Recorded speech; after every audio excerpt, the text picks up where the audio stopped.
Hey, bienvenue dans cette nouvelle vidéo. Je vais vous faire un petit point lecture de juillet-août parce que je ne suis pas à jour dans mes points lecture.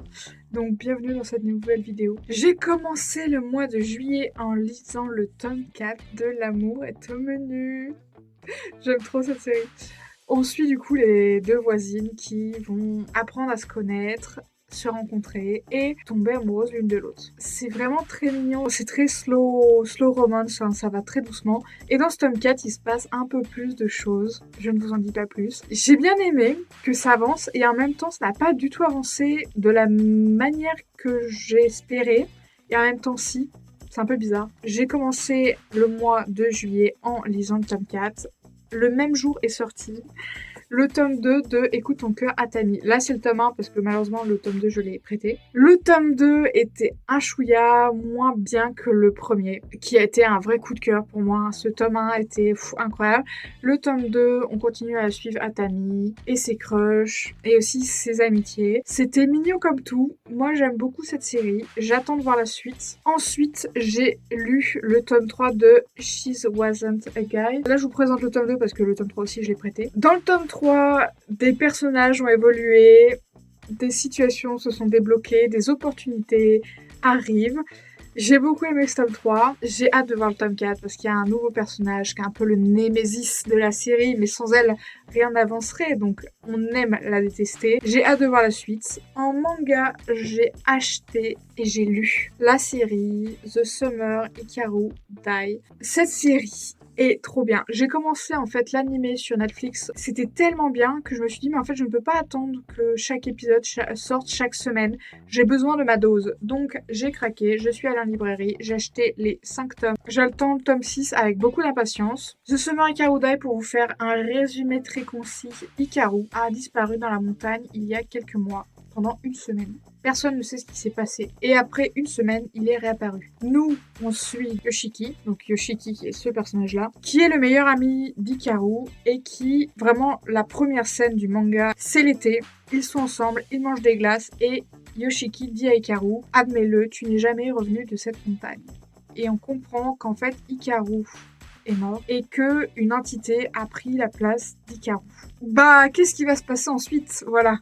Donc c'était incroyable. Moi, c'est le genre de série que j'adore parce que ça pose tellement de questions. On se met à la place des personnages, on comprend mieux leurs relations parce qu'on comprend que Yoshiki, peut-être qu'il est plus qu'ami avec Hikaru. Et vraiment, c'est une pépite. Je suis presque triste de ne pas l'avoir découverte plus tôt. Mais en tout cas, c'est une excellente série. Moi, c'est vraiment ma came. Ensuite, en juillet, j'ai lu 2 autres mangas. J'ai lu le dernier tome de Planète Verte, qui est une série de SF où 2 gars qui travaillent pour le Amazon de l'espace atterrissent en catastrophe sur une planète et sont bloqués.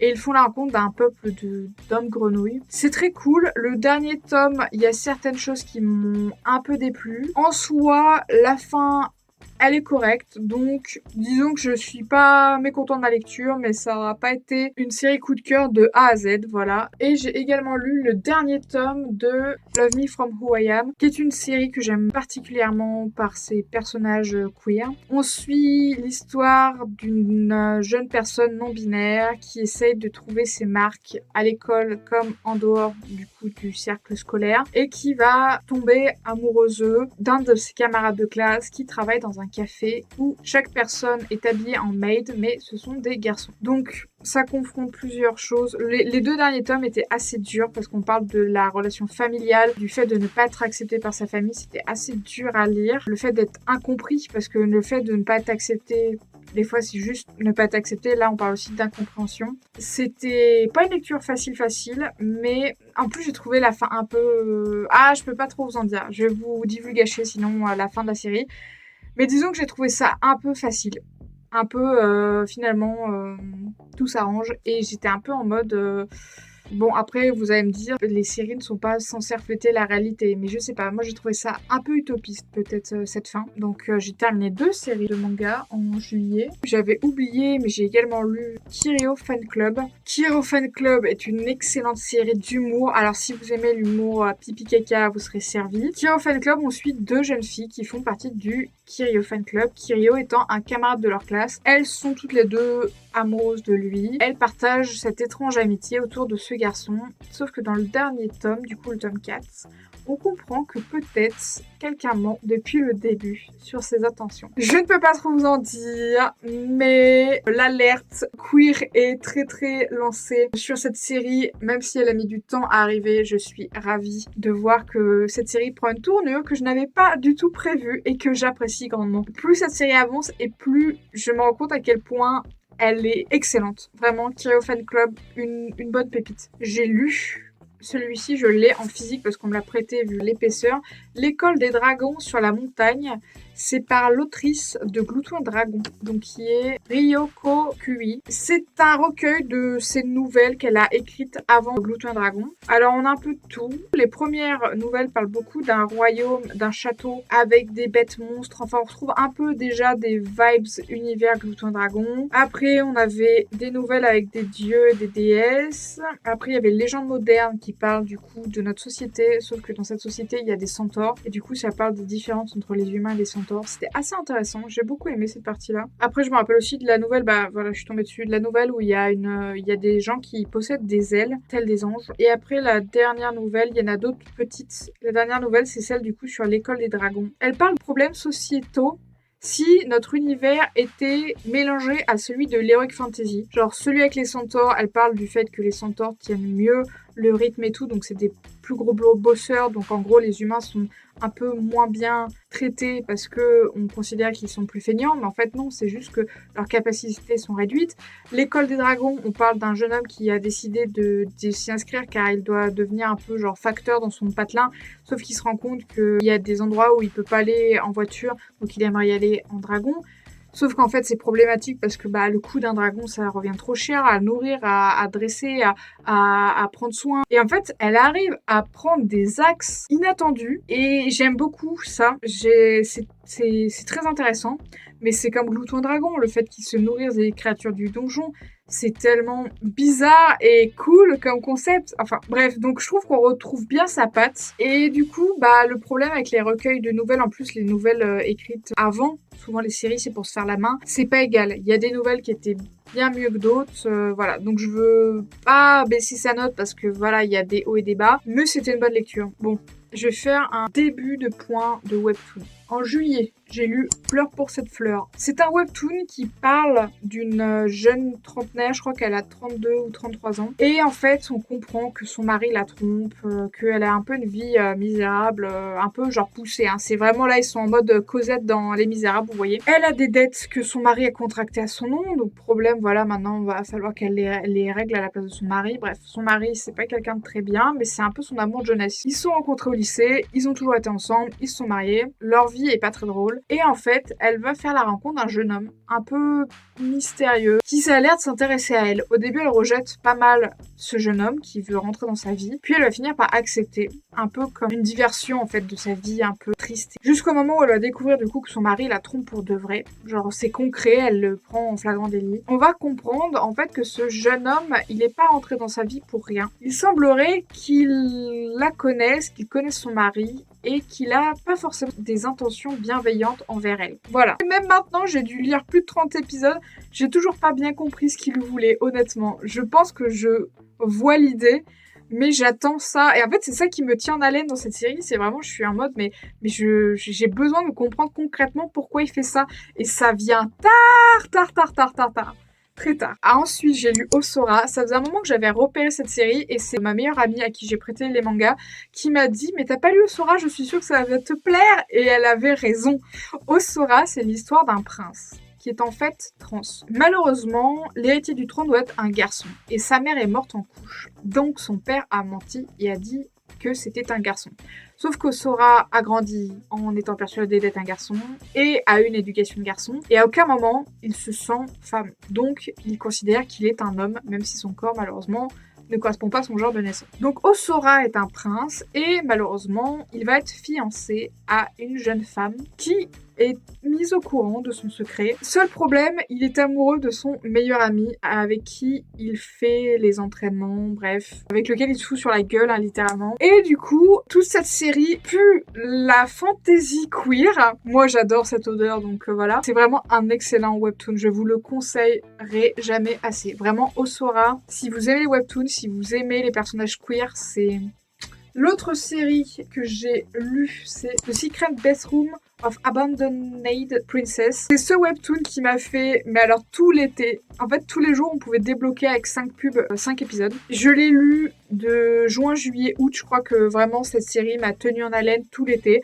Là, pour vous dire, je ne tiens tellement plus que j'ai lâché les coins pour avoir la suite. On va suivre l'histoire de Llewellyn, qui est une princesse complètement délaissée par la cour, car il s'avère que sa mère a été punie de trahison. Son père, le roi, avait une maîtresse avec qui il a eu un bâtard. Sauf que sa mère, la reine, aurait essayé de tuer le bâtard et son père l'a extrêmement mal pris. Bref, sa mère a été condamnée à mort. Sauf que, étonnamment, Llewellyn paye encore les fautes de sa mère. Malheureusement, elle a été marquée par la marque de la luxure par des prêtres noirs, donc des prêtres qui vénèrent des rois démons. Ce qui fait qu'elle a une malédiction qui fait que si elle ne couche pas rapidement avec un homme quand cette marque se déclenche, elle peut complètement perdre la tête et sauter sur n'importe qui. Donc c'est le genre de webtoon qui donne des prétextes pour avoir des scènes de sexe régulières. Et en fait, j'étais très surpris parce que il y avait pas mal d'intrigues politiques et c'était genre hyper intéressant. Donc je vais pas vous mentir, je n'ai pas commencé ce webtoon pour les bonnes raisons, si vous m'avez suivi. Mais il y a un petit côté intrigue, romance. Bien sûr, tout le monde se demande avec qui elle va finir, même si je fais partie de la team choisis-les tous. Mais bon, voilà. Et j'aime trop ce webtoon. Il a vraiment pris un angle que je m'attendais pas du tout. On se pose beaucoup de questions sur aussi le fait que Llewellyn, elle a cette marque, mais comment c'est arrivé, qui lui veut du mal. Moi, j'ai ma théorie, mais pour l'instant, elle n'est pas confirmée. Donc, si vous lisez ce webtoon, j'attends vos théories. Puis voilà, il y a un autre webtoon que j'ai lu. Ah, c'était sur Ono. Donc, c'est pas sur Webtoon cette fois. C'était Fanboy, un webtoon français que j'ai beaucoup aimé. Malheureusement, la fin est bloquée, donc il va falloir que je lâche la thune si je veux le lien en entier. Qui était une petite romance entre deux jeunes hommes qui se rencontraient à l'université et dont l'un était illustrateur, connu sur Instagram parce qu'il fait beaucoup de dessins, de fan art d'une série très connue. Le problème, c'est que ils discutent virtuellement parce que l'autre garçon est fan de son travail et ils se rencontrent à la fac. Seul problème, le garçon qui dessine les fan art a compris que le garçon avec qui il échangeait sur internet était également son camarade, mais il ne lui dit pas la vérité. Donc voilà, Fanboy, c'était plutôt pas mal, ouais, comme petite romance un peu légère. Je continue avec les webtoons parce que j'en ai aussi beaucoup lu en août. J'ai lu L'Alchimiste de la pleine lune, c'est trop bien. C'est l'histoire d'un alchimiste extrêmement doué, mais extrêmement doué. Sauf qu'il est perdu au milieu de la campagne, enfin on sait pas ce qu'il fait là, c'est très bizarre. Et en fait, il va faire la rencontre d'un jeune garçon qui est en train d'être vendu comme esclave. Bref, il lui sauve la mise, sauf que ce jeune garçon, c'est pas n'importe qui. En fait, c'est un homme qui a été maudit et qui reprend la forme d'un jeune garçon pendant une certaine durée. Seul problème, il ne veut pas expliquer sa condition à l'alchimiste car il a l'habitude de se méfier de tout le monde. Sauf que l'alchimiste, quelques temps plus tôt, il a été mandaté par le roi pour créer une potion qui permet de découvrir avec qui on va se marier. Il teste sa potion, vu que c'est un très bon alchimiste, et il voit la silhouette d'un homme brun. Et il s'avère qu'en fait, cet homme brun, c'est le petit garçon qu'il a rencontré sous sa forme, normale, d'adulte. Là, après, ça part dans tous les sens, mais sachez, oh là là, j'ai l'impression de vous l'avoir trop mal vendu. L'Alchimiste de la pleine lune, ça a été vraiment un gros coup de cœur avec Osora, en termes de webtoon de qualité. Bref, c'est un webtoon, encore une fois, où c'est une romance homo, c'était trop bien. Je vous le reconseille vivement, vraiment, il est excellent. Après, j'ai lu Predatory Mariage. Au début, j'aimais bien. C'était l'histoire d'une princesse qui est fiancée à un mec qu'elle déteste et pour un peu se venger, elle décide d'aller dans un bordel pour perdre sa virginité. Voilà, le webtoon commence comme ça. Bref, et du coup, elle rencontre un gars, sauf que ce gars, elle comprend qu'il vient d'un autre pays avec lequel son pays est plus ou moins en conflit. Et les gens de ce pays, en gros, ont du sang d'animaux. Il y a du sang de lion, de loup, de serpent, bref. Mais ça fait d'eux, en gros, un prétexte pour les traiter comme des animaux. On comprend que c'est un peuple qui a beaucoup été utilisé comme esclaves dans leur pays à eux, bref. Donc c'est pas très, très cool. Il s'avère qu'elle va se rendre compte, ce mec avec qui elle a couché, en fait, c'est pas du tout un prostitué. En fait, c'est le roi de ce royaume. Sauf que lui la connaît et elle ne le connaît pas. Bref, tout ça est bien mystérieux. Je vous laisse découvrir ce webtoon si vous avez envie. Seul trigger warning, les scènes de sexe sont un peu gênantes parce qu'il y a des fois où elle est en mode arrête et il arrête pas. Bref, c'est un peu, voilà. Moi, je trouve que les scènes de sexe sont un peu problématiques. Mais à part ça, j'aime beaucoup l'histoire de ce manga. Il y a des trucs qui... c'est red flag, quoi. Rien à rajouter à part les red flags. Après, j'ai lu la série La mariée du barbare. Là, on suit encore une princesse qui, malheureusement, son royaume est encerclé par les ennemis, donc des barbares. Et le dirigeant des barbares, je crois il a du sang de dragon. Enfin, il y a tout le temps, je sais pas pourquoi dans la webtoon, du sang de dragon, du sang de machin, bref. Ce mec est censé être hyper dangereux et tout. Elle le rencontre. Elle lui fait croire qu'elle est enceinte pour, en gros, lui dissuader de l'épouser, parce que lui, c'est ce qu'il veut. Il veut devenir roi, donc il veut épouser la princesse. Sauf qu'il accepte.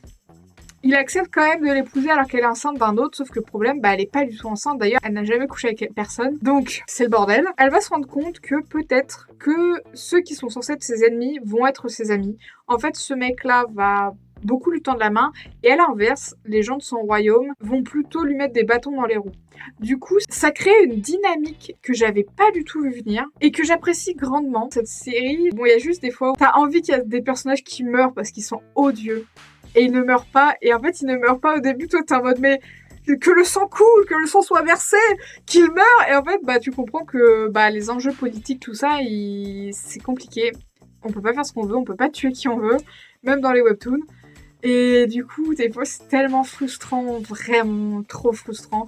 Sauf que du coup, ils savent pas s'ils peuvent se faire confiance, elle, lui, du coup, c'est compliqué entre eux, et en même temps, tu comprends qu'ils sont en train de tomber amoureux, qu'ils s'aiment vraiment bien.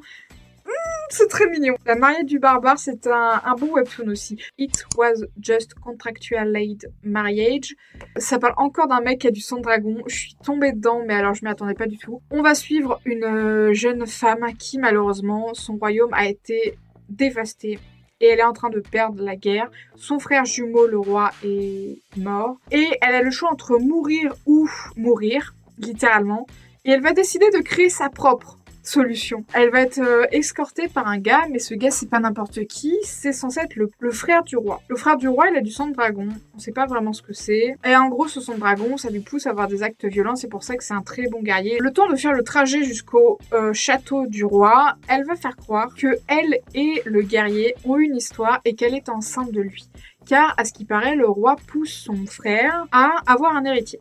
Sauf que lui, ça l'intéresse pas, il veut pas, parce qu'il s'avère que les gens qui ont du sang de dragon, celles qui sont enceintes d'eux, souvent c'est des douleurs horribles, enfin bref, la grossesse se passe souvent mal, et souvent la mère meurt en couche. Lui, il veut pas imposer ça à une femme, donc ça l'intéresse pas. Bien sûr qu'ils vont tomber amoureux, qu'il va se passer des bails sombres et tortueux, et ils s'avouent pas leur amour, et c'est compliquer la communication. Bref, cette série me rend zinzin parce qu'il y a tellement de trucs qui va pas, mais je vous jure que elle est genre haletante. Genre, j'arrive pas à m'arrêter. Ah, et les derniers épisodes, c'était un truc de ouf. Bref, High Society. Pareil, c'est l'histoire d'une nana qui, elle, est un peu vagabonde des rues, qui essaie de s'en sortir, mais alors, la vie est dure avec elle. Et en fait, elle découvre un jour qu'un jeune noble est obligé de se fiancer à une jeune noble d'une autre famille, parce que dans leur famille, ils se sont fait une promesse comme quoi leurs deux familles devaient se lier, devaient se marier. Mais du coup, lui, il n'a aucune envie de se marier. Donc, qu'est-ce qu'il fait? Il décide de se trouver une fausse sœur. Qui fait ça? Les nobles, voilà, ces malades. Bref, donc, il cherche une fausse sœur, et elle, qui entend ça, décide d'aller voir ce noble et de lui dire, moi, je vais jouer le rôle de votre fausse sœur. Au début, ce webtoon, j'y croyais moyen, j'étais un peu... Et en fait, le potentiel tordu est très élevé, parce que le noble qui l'engage et qui l'éduque comme une noble, ce mec est un malade, et se comporte très mal avec elle. Et en même temps, il se rend compte qu'il commence à être attiré par elle. Sauf que je vous rappelle qu'il est censé jouer le rôle de son frère. Du coup, c'est tordu, genre...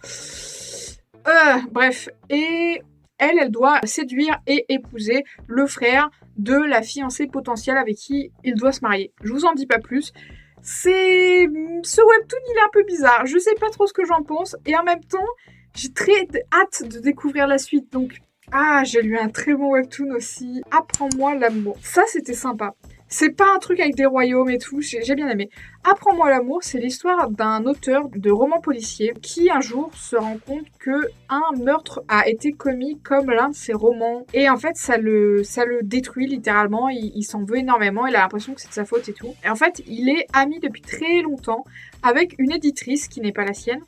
Et en fait, il décide de complètement renoncer à sa carrière de roman policier pour écrire des romans d'amour. Sauf qu'il n'a pas vraiment de copine, il n'a pas vraiment eu d'histoire d'amour. Donc il va demander à son amie, qui est du coup éditrice, mais qui est avant tout son amie, eh bien de l'aider dans cette nouvelle expérience d'écriture. C'est assez filler comme romance, parce que du coup il y a ce meurtrier toujours en cavale, on comprend que peut-être il en veut à cet auteur, enfin... Voilà, c'est de la romance, en même temps il y a une intrigue policière derrière, c'est assez cool. La série n'est pas terminée, elle est en pause, mais j'ai hâte, vraiment j'ai hâte de découvrir la suite. Ah oui, j'avais commencé Le Diable veut un câlin. C'est l'histoire d'un démon qui est tombé amoureux d'un dieu, d'une divinité en tout cas. Sauf que malheureusement, cette divinité a dû renoncer à la vie et mourir, et il lui a promis de se réincarner. Sauf que techniquement, il est sorti de son cercle de réincarnation, et il ne sait pas quand est-ce qu'il va le revoir. Je pense qu'il s'est écoulé des centaines d'années, voire des milliers. Il est parti en mode conquérant, il a conquéri, il a attaqué les dieux, il règne en maître sur le royaume des enfers, et là il s'attaque au royaume des hommes. Sauf que l'un des hommes de ce royaume est en fait la réincarnation du dieu qu'il a aimé. Et alors là après... Donc c'est une romance encore une fois MM. C'est à la fois très mignon et en même temps, j'avais l'impression d'avoir déjà vu ce scénario dans pas mal d'histoires. Voilà, je crois que c'est l'avant-dernier webtoon que j'ai découvert. Le vœu du diable, c'était trop bien. Celui-là était vraiment bien. Ce qui est bien avec le vœu du diable, il y a de la communication. Les personnages sont clairs, il n'y a pas de... Comment vous dire ça? Je vous ai dit plutôt que Prédateur et Mariage, il y avait des problèmes sur les scènes de sexe. Là, c'est tout l'inverse. Il y a un moment, le démon, il va l'embrasser sans lui demander, et plus tard, elle va lui dire c'est pas bien ce que t'as fait, et il va s'excuser, il va lui dire oui, c'est vrai, j'aurais pas dû t'embrasser sans te demander ta permission. Et c'est que des trucs comme ça. C'est la communication et le respect mutuel dans ce manga est trop bien respecté. Les personnages féminins sont cool. Genre, notre héroïne, elle est vierge, elle vient de rentrer à l'université, et en fait, elle a pas peur de prendre les devants. Genre, à une soirée, elle a envie d'embrasser un garçon, et ben, elle lui demande, elle lui dit, est-ce que je peux t'embrasser? Et genre, il y a pas ce truc de la... C'était trop bien écrit. Il n'y a pas ce truc de la jeune vierge qui est maladroite, qui sait pas, qui se laisse faire. Non, elle est en mode, moi j'ai envie de découvrir ce que c'est, et elle a pas peur, et elle prend parfois les devants, et c'était trop bien. Le Vœu du Diable est une excellente série de webtoon, je vous la conseille chaudement. Pareil, pour l'instant elle est en pause, il y aura une suite, mais elle n'est pas encore sortie, elle n'est pas encore traduite en tout cas. Très gros coup de cœur ce webtoon, genre c'était vraiment original, et c'est genre ce genre de truc que j'ai envie de lire en fait. Le dernier que j'ai lu, c'est Cupid Jinx. C'est une romance entre deux jeunes garçons qui sont tous les deux à l'université. Ils ne peuvent pas se blairer, mais ils partagent la même chambre. Ils n'ont pas le même cursus. Et en fait, ils vont être liés par une... C'est un peu compliqué à expliquer, mais en gros, ils sont voués à être âmes sœurs tous les deux. Sauf qu'ils ne peuvent pas se blairer, ils ne veulent pas être âmes sœurs. La série est trop mignonne. C'est un peu un enemies to lovers, parce qu'ils veulent pas être ensemble, mais en même temps, ils ressentent un peu de l'attirance l'un pour l'autre. Sauf qu'ils veulent pas se l'avouer, donc ils se jettent des pics et tout. Pareil, la série, je crois, va reprendre bientôt, là, en septembre. Non, mais c'est trop bien. Et c'est le dernier webtoon que j'ai lu. Donc là, maintenant, je vais vous parler des romans que j'ai lus. J'ai lu, vous ne le voyez peut-être pas, mais j'ai lu Le Clan des Bennett, tome 1, Le Chant du Loup. C'était trop bien. C'est un coup de cœur pour ma part. On va suivre Ox. Ox, il fait partie de ces êtres humains qui ont l'impression de jamais être assez bien et qui seront jamais assez bien pour être aimés. Et en fait, on va le suivre dans sa vie jusqu'à l'âge adulte. Et quand il est ado, il doit avoir 16 ans, il a des nouveaux voisins, les Bennett, qui s'installent dans la maison près de chez lui. Sauf que ces voisins ne sont pas vraiment humains, en fait, ce sont des loups-garous. C'est une romance entre deux hommes et du coup un loup-garou. C'était trop bien. j'ai trop aimé cette histoire. Donc on suit Ox et Joe. J'ai pas trop envie de vous en dire, mais ça a été une super surprise. Genre vraiment, je m'attendais pas du tout à ça. Et le fait qu'on les suive sur des années et des années, j'ai adoré en fait. Tu as l'impression d'avoir partagé leur vie. C'est hyper intense comme écriture. J'aime trop. Donc c'est ma première lecture de T.J. Klune. Je sais qu'il est très connu pour d'autres livres, mais voilà, Le Chant du Loup, c'était vachement bien. Voilà, j'ai lu ça en juillet. Ensuite, j'ai fini avec ce que j'ai lu en juillet. Après, en août, j'ai lu Le Faire ou Mourir. Ça faisait un moment que je voulais le lire. Je vous l'avais présenté dans pas mal de vidéos. Je crois que je l'avais mis dans ma palle d'été, oui, c'est même sûr. Je vous l'avais présenté aussi dans les lectures LGBT, enfin ça faisait un moment que je me le traînais. Il est pas très gros comme vous pouvez le voir. Et là, ça m'a pris, l'autre fois je me suis dit, allez, lis-le. Je l'ai lu d'une traite, hein, il fait 102 pages. Comment vous dire? J'ai aimé la plume, j'ai aimé comment c'était raconté, mais il y a des trigger warnings avec ce livre. Ça parle d'automutilation, de scarification plus précisément, de mal-être, de probablement dépression, et à la fin, en fait la fin est hyper violente et je m'y attendais pas du tout. En fait ce livre m'a un peu choquée. Je peux pas vous le dire sans vous le spoiler, mais il y a vraiment un moment, il y a un élément ça va trop loin. En fait je sais pas quoi penser de cette lecture. Mais du coup, ce que j'ai aimé, ce que je peux vous raconter, voilà, à partir de la page 62, c'est la deuxième partie, et là ça m'a un peu secouée. En fait, ce que j'ai aimé dans ce livre, tout le monde pense que Dame, avec son physique et tout, il est gay. Donc, stéréotype, préjugé, bref. Et en fait, il va un peu accepter cette étiquette alors que lui, il sait qu'il est pas homosexuel. Et ça m'a un peu fait rire, qu'il est en mode, vous savez quoi, vous avez envie de me mettre cette étiquette, ok. Très bien, vous savez quoi, ok, ouais, vous savez quoi, je suis homosexuel. Il le fait aussi un peu pour faire chier son père, sauf que il va faire la rencontre de Sammy, et en fait, il va tomber amoureux de Sammy. Et il y a un moment dans le livre, Sammy dit à Dame, j'ai envie de t'embrasser. Dame lui dit, moi aussi, mais faut que tu saches, je ne suis pas homosexuelle, même si je le dis et que tout le monde croit que je le suis, je ne suis pas homo. Et il lui dit, bah moi non plus.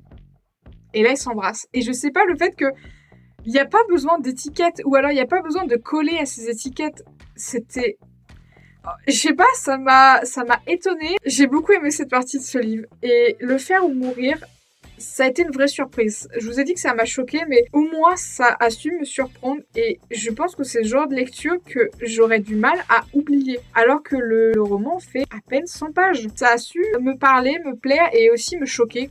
Très clairement, vraiment le mot choquer est bien pour définir ce que j'ai ressenti en lisant ce livre. Si jamais vous avez envie de le lire, j'ai hâte d'avoir votre avis, bien évidemment. J'ai fini par lire Daisy Hates, le tome 4, The Great Ungoing. Que dire, que dire, que dire. Le livre commence sur des chapeaux de roue, même si je suis même pas sûre de savoir ce que veut dire cette expression. Vraiment, ça commence. Tout ce que j'espérais dans le tome 2, en fait, le livre te le propulse à la gueule, mais alors plus vite que l'éclair. Donc, j'étais à la fois ravie et en même temps, je le savais que Daisy irait forcément avec Christian. On ne peut pas s'empêcher d'apprécier Tyler et on avait envie qu'il se passe quelque chose, genre tout le tome 1 nous pousse à l'apprécier. Sauf qu'on sait très bien que Tyler et Daisy, c'est impossible finalement. Sachez que il y a la scène de rupture la plus badass que j'ai jamais vue de ma vie dans ce livre. C'était incroyable, j'en revenais pas. Et c'était vachement cool. J'ai aussi beaucoup aimé le point de vue de Julian. Je l'ai mieux compris parce que dans la partie du coup du tome d'avant avec Magnolia, on a le point de vue de Magnolia, donc on a Julian, on n'est pas dans sa tête et là on l'a tellement mieux compris, mais ça m'a brisé le cœur. Premier degré, ça m'a vraiment fait du mal. Et la fin. Non mais la fin du tome 4, non mais je crois que s'il n'y a pas de tome 6, je vais pas m'en remettre parce que la fin du tome 4, tout allait bien. En fait, ça a fait comme le tome 3, tout allait mieux et il se passe un truc. Mais c'est fait pour vous annihiler, ok? Les dernières pages, non mais je sais pas comment elle fait pour écrire des histoires comme ça, mais j'ai eu des frissons rien que d'y repenser. Je peux pas vous en dire sans vous spoiler davantage, mais la fin de ce tome a été très dure. C'était une super lecture, encore une fois. J'ai vachement espacé ma ma lecture. En fait, le problème avec Jessa Hastings, c'est que quand je lis ses livres, je ne fais que ça. Je ne fais que lire ses livres jusqu'à ce que le livre soit terminé. Donc en gros, je n'ai pas de vie pendant 48 heures. Et je peux pas vivre comme ça. Du coup, celui-ci, en gros, ce que j'ai fait, c'est que je l'ai commencé, j'ai lu 3-4 chapitres, j'ai arrêté. Ensuite, j'ai pas lu pendant une semaine. Après, j'ai lu pendant 16 heures d'affilée. Après, j'ai arrêté et j'ai pas relu pendant 4 jours. Et après, je l'ai lu jusqu'à ce que je le termine. C'est trop intense, en fait. C'est ce genre de lecture où je ne peux pas poser mon livre. Elle a une plume qui me fait ressentir des choses comme personne ne m'en fait ressentir. Ensuite, j'ai lu Minuit passé de Gaël Genillier. C'était une BD très cool. J'ai beaucoup aimé le dessin, j'ai beaucoup aimé l'ambiance, l'atmosphère. On suit l'histoire d'un papa et de son fils qui viennent de s'installer dans un manoir, donc qui est le manoir familial qui est dans la famille du père depuis longtemps. Et en fait, on découvre petit à petit qu'il était déjà venu dans ce manoir quand il était enfant, mais il n'en a aucun souvenir. Et en fait, ce manoir a un peu une atmosphère, il est très mystérieux. C'est ce genre de récit qui tourne autour d'un lieu, d'une maison. Les dessins sont fabuleux, c'est trop beau. Là, il y a plein de fleurs. On va suivre un peu l'histoire de ce papa qui a l'impression qu'il se passe des choses étranges dans le manoir et son fils aussi, il lui dit qu'il a l'impression de voir des choses mais son fils ça l'effraie pas du tout alors que lui il commence à s'inquiéter. C'était une très bonne histoire. Il y a une ambiance un peu spooky mais l'histoire n'a rien d'effrayant, je vous rassure. J'ai lu une BD format numérique qui s'appelait Charlie Malfed, une BD en format numérique. C'est l'histoire d'un jeune garçon qui a l'impression de faire des rêves un peu prémonitoires où une silhouette mystérieuse le poursuit et veut lui faire du mal. Et il a l'impression que ses rêves sont assez prophétiques. Et pareil, cette BD, je pense, elle a une ambiance un peu spooky, étrange, parce qu'il voilà, il voit que son meilleur ami va tomber malade, il voit que son autre ami se scarifie, enfin ça parle de sujets, alors que je pense ils sont assez jeunes en plus dans cette BD. Et elle a vraiment une ambiance, pareil, cette BD, elle a un peu une atmosphère étrange, dérangeante. La fin m'a un peu surpris, je sais pas trop comment j'ai envie de l'interpréter. Ensuite, j'ai toujours lu en dématérialisé Dérangé, qui était une série de BD que j'avais un peu vu passer ici et là, et je me suis dit, ah, pourquoi pas. Donc j'ai lu le tome 1, le tome 2 et le tome 3. Le tome 1 et 2 se suivent. Le tome 3 peut se lire indépendamment du tome 1 et 2. Parce qu'on ne suit pas le même personnage principal. Le tome 1 retrace l'histoire d'une jeune femme qui prend tellement de mauvaises décisions dans sa vie que sa conscience va finir par se matérialiser devant elle et lui dire « Ce n'est pas possible que tu continues comme ça, tu vas droit dans le mur, arrête ». C'est assez cocasse. Cette BD, elle a un peu un côté... J'arrive pas à retrouver le terme que je veux exprimer là, donc je vous le marquerai. Mais du coup, elle est un peu genre motivante. Et je la trouve aussi un peu utopiste dans ce qu'elle propose. Bon, elle a très une vibe plus égale plus. Voilà, elle est très... si tu cherches du positif, forcément tu trouveras. Bon, la vie c'est un peu plus compliqué que ça, mais j'ai trouvé que dans l'ensemble, c'était une BD pleine d'espoir et de bonnes initiatives. Donc voilà, j'ai quand même apprécié ma lecture. Ça sera pas la BD que j'ai préférée de l'année, mais c'était divertissant. Au début, je me suis dit pourquoi faire un tome 2 vu la fin du tome 1. Et en fait, le tome 2 traite d'autres sujets que j'ai pas mal appréciés. Donc, je l'ai trouvé plutôt bien dans sa complémentarité du tome 1. Le tome 3, ça parle plutôt du fait de quand on est adulte et qu'on a un peu perdu nos rêves d'enfant, de pas oublier en gros de nourrir l'enfant qui est en nous. Il y a des trucs que j'ai pas aimé dans le tome 3 d'ailleurs. Moi, je vais vous en parler quand même si ça vous spoil un peu. Dans le tome 3, elle est en couple. Attendez, je tiens à vous dire que dans le tome 1 et 2... Non, je peux pas parce que c'est un spoil. Bon, alors à partir de maintenant, vous êtes prévenus, je vais spoiler Dérangé. Les relations amoureuses ont quand même un rôle dans Dérangé. Elle a un ex dont elle a du mal à se séparer, qui revient alors qu'elle sait qu'il l'a trompée. Bon, elle finit par lui dire d'aller voir ailleurs, donc c'est cool, mais elle a ce gars qu'elle aime bien. Et dans le tome 2, on découvre que ça fait plus d'1 an qu'elle sort avec ce gars. Et ce gars est très mignon, sauf que c'est pas sa priorité. Et il finit par la quitter. Et elle se rend compte qu'en fait, elle est pas triste, tout ça. Et elle se rend compte que, en fait, elle a d'autres choses à gérer dans sa vie que là, une relation de couple avec un mec, ça va pas le faire. Et j'ai beaucoup aimé que la BD aborde ce prisme-là. Parce qu'on parle tout le temps de romance, on parle tout le temps, voilà. Mais elle est en mode, moi, mon copain, il est très gentil, il est parfait, il a envie de plus s'engager. Et elle dit, mais moi, en fait, ma vie, comme elle est actuellement, me convient. J'ai pas envie de plus, j'ai pas envie. Et en fait, on comprend qu'ils ont pas les mêmes objectifs et que ça va pas marcher. Elle est à fond dans sa carrière. Et j'ai trouvé ça hyper intéressant. Mais dans le tome 3, Du coup, on suit un autre personnage. Elle est en couple avec un gars qui a l'air de se comporter un peu comme un gamin en fait. Et je suis désolée, hein, mais les hommes qui se comportent comme des enfants, putain, y a rien de moins sexy, de plus tu l'amour, tu meurs quoi. Et en fait, ce gars-là, il va commencer à lui parler du fait d'avoir des enfants. Et j'étais un peu en mode, bah mec, déjà gère-toi toi, et après on verra pour les gosses quoi. Et bref, ils vont se séparer parce qu'ils sont pas d'accord là-dessus. Sauf qu'à la fin, elle va le récupérer. Et là, c'est là où pour moi ça a un peu coincé, c'est que à la fin, il s'est écoulé du temps et ils ont eu un enfant. Et en fait, moi, j'étais en mode, mais pourquoi en fait? Je sais pas, moi, j'ai pas envie de donner des responsabilités à un homme qui se comporte comme un enfant. Et du coup, la fin du tome 3 m'a pas trop plu, quoi. J'étais un peu en mode, ah, mais pourquoi? Bref, peut-être que c'est moi, hein, et je ne reproche rien au fait de vouloir des enfants. Si vous avez envie d'avoir des enfants ou pas, ça vous regarde, c'est pas le problème. Mais là, j'ai trouvé que dans cette situation, ça ne collait pas et pourtant ils ont fait la fin où finalement ils ont quand même, ils se remettent ensemble et ils font des enfants. Et ça m'a un peu dérangé. Voilà, c'est tout. Donc, vous avez fini avec les spoilers. C'est tout du coup pour ce point lecture de juillet-août de cette année. J'espère vous avoir donné des envies de lecture. À bientôt pour une prochaine vidéo. Bye!